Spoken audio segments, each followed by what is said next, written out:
Fact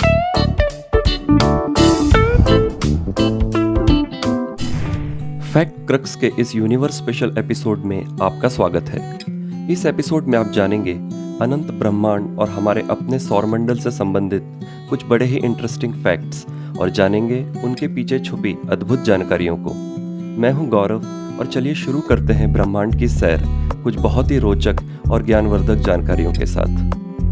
क्या आप जानते हैं जुपिटर ग्रह पर दिखने वाला द ग्रेट रेड स्पॉट आखिर है क्या? हमारे सौरमंडल के सबसे बड़े ग्रह बृहस्पति को आप सभी ने देखा ही होगा और इस पर दिखाई देने वाले एक बड़े से लाल धब्बे को भी आप पहचानते होंगे। एस्ट्रोनॉमी में इसे द ग्रेट रेड स्पॉट कहा जाता है। यह रेड स्पॉट दरअसल हमारे सोलर सिस्टम का सबसे पुराना और बेहद ही बड़ा दानवाकार चक्रवाती तूफान है, जो कि कई शताब्दियों से बृहस्पति के गैसीय वातावरण में लगातार सक्रिय है।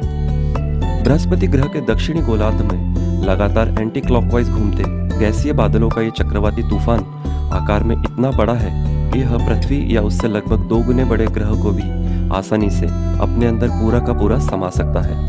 द ग्रेट रेड स्पॉट सर्वप्रथम लगभग 150 साल पहले 1831 में एक जर्मन एस्ट्रोनॉमर सैमुअल हेनरिक स्क्वाब के द्वारा खोजा गया था।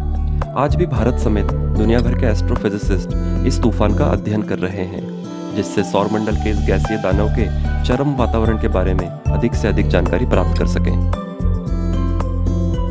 क्या आप जानते हैं क्वासार क्या होते हैं? क्वासार अंतरिक्ष में पाए जाने वाले कुछ बड़े ही अद्भुत, विचित्र और वायलेंट ऑब्जेक्ट्स में से एक होते हैं। ये दरअसल अनंत ब्रह्मांड में फैली अत्यंत ही चमकदार आकाशगंगा और लगातार घूमती और एक्सपेंड होती गैसीय डिस्क, जिसे असर्शन डिस्क भी कहा जाता है, से मिलकर बने होते हैं, जिसके केंद्र में एक सुपरमैसिव ब्लैक होल होता है, जिसका द्रव्यमान हमारे सूर्य से अरबों खरबों गुना अधिक होता है।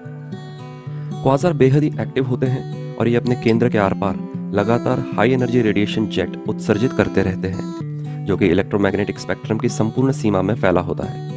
इसमें high energy X rays, gamma rays, ultraviolet और विजिबल रेडिएशन होता है। क्वासार का अर्थ क्वाजी स्टेलर रेडियो सोर्स होता है और ये नाम इन्हें इसलिए मिला क्योंकि शुरुआती दौर में जब एस्ट्रोनॉमर्स ने इन्हें खोजा था तब ये किसी तारे की भांति दिखाई दिए थे, परंतु बाद में अध्ययन से ये निष्कर्ष निकाला गया कि ये दरअसल तारे नहीं होते हैं। क्वासार दरअसल आकाशगंगाओं का एक शुरुआती स्वरूप माना जाता है, जो हमसे अत्यधिक दूरी पर स्थित होते हैं और ऑब्जर्वेबल ब्रह्मांड के सुदूर छोर से भी दिखाई देते हैं। ऐसा इसलिए होता है क्योंकि ये अत्यंत ही चमकदार होते हैं और हमारी आकाशगंगा मिल्की वे से लगभग 1000 गुना अधिक चमकदार होते हैं। JO313 अब तक का खोजा गया सबसे पुराना क्वासार है और ये हमसे लगभग 13 बिलियन लाइट ईयर की दूरी पर स्थित है। चलिए अब बात करते हैं अंतरिक्ष के उस छोटे से तारे की, जो होता तो छोटा है पर उसका गुरुत्वाकर्षण बेहद ही असीम और प्रचंड होता है। न्यूट्रॉन तारे इस ब्रह्मांड के कुछ सबसे विचित्र ऑब्जेक्ट्स में से एक होते हैं। ये तब बनते हैं जब कोई मैसिव सुपर जाइंट तारा अपने जीवन काल के अंतिम समय में होता है और उसका सारा ईंधन खत्म हो जाता है।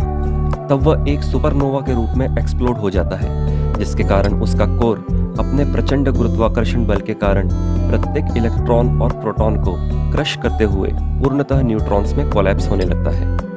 ब्लैक होल्स की तुलना में न्यूट्रॉन तारे बेहद ही छोटे और अत्यधिक सघन होते हैं और ये अब तक के देखे गए सबसे छोटे और अत्यधिक घनत्व वाले सौर ऑब्जेक्ट्स होते हैं। न्यूट्रॉन तारे के घनत्व को कुछ इस तरह समझा जा सकता है कि यदि संपूर्ण सूर्य के द्रव्यमान को किसी 15 से 20 किलोमीटर परिधि वाले किसी छोटे शहर इतना कंप्रेस कर दिया जाए तब वो तारा कितना डेंस होगा।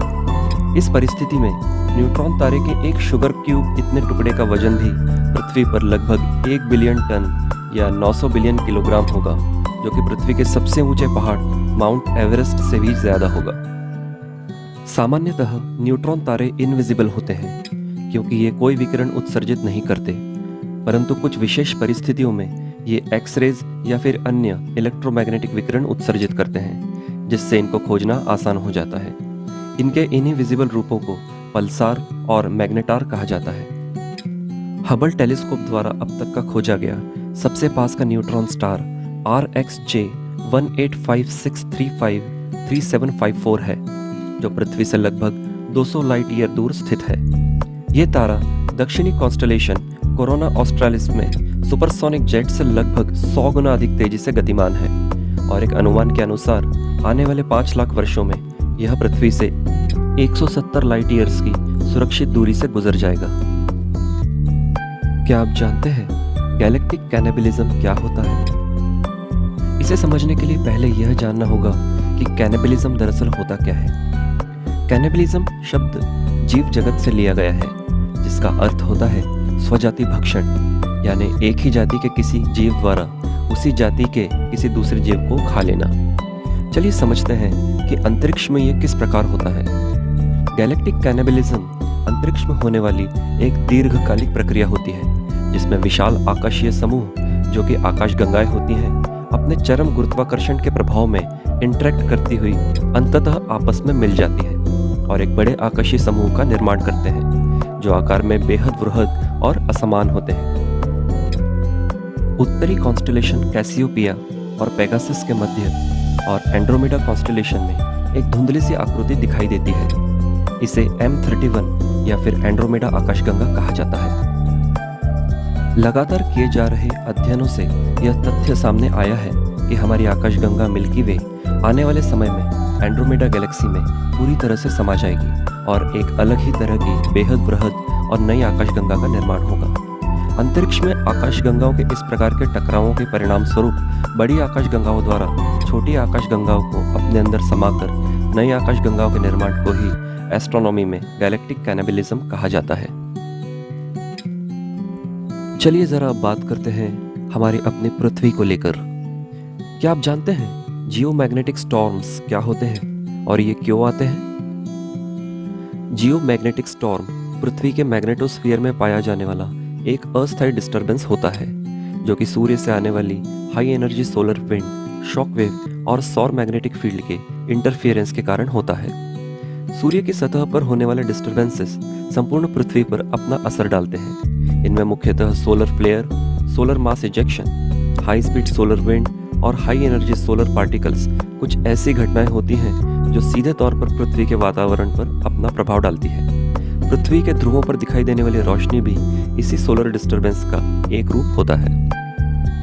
जब सूर्य की सतह से कोरोनल मास इजेक्शन होता है तब बड़ी मात्रा में हाईली चार्ज्ड पार्टिकल पृथ्वी की तरफ हाई स्पीड सोलर विंड के रूप में पहुंचते हैं और पृथ्वी का चुंबकीय क्षेत्र इन चार्ज्ड पार्टिकल को चुंबकीय बल रेखाओं या मैग्नेटिक लाइंस ऑफ फोर्स के अनुसार पृथ्वी के ध्रुवों की तरफ मोड़ देता है और ये चार्ज्ड पार्टिकल्स ध्रुवों पर पृथ्वी के वातावरण से टकराते हैं और ध्रुवीय ज्योति उत्पन्न करते हैं। इस दौरान पृथ्वी के चुंबकीय क्षेत्र की शक्ति कुछ समय के लिए वीक हो जाती है जो सौर तूफान के समाप्त होने के कुछ दिनों बाद फिर से रिकवर होने लगती है। सूर्य की सतह पर होने वाली सौर उथल पुथल के परिणाम स्वरूप पृथ्वी के चुंबकीय क्षेत्र में आई यही अस्थायी अनियमितता या डिस्टरबेंस पृथ्वी पर जियोमैग्नेटिक स्टॉर्म के रूप में जानी जाती है।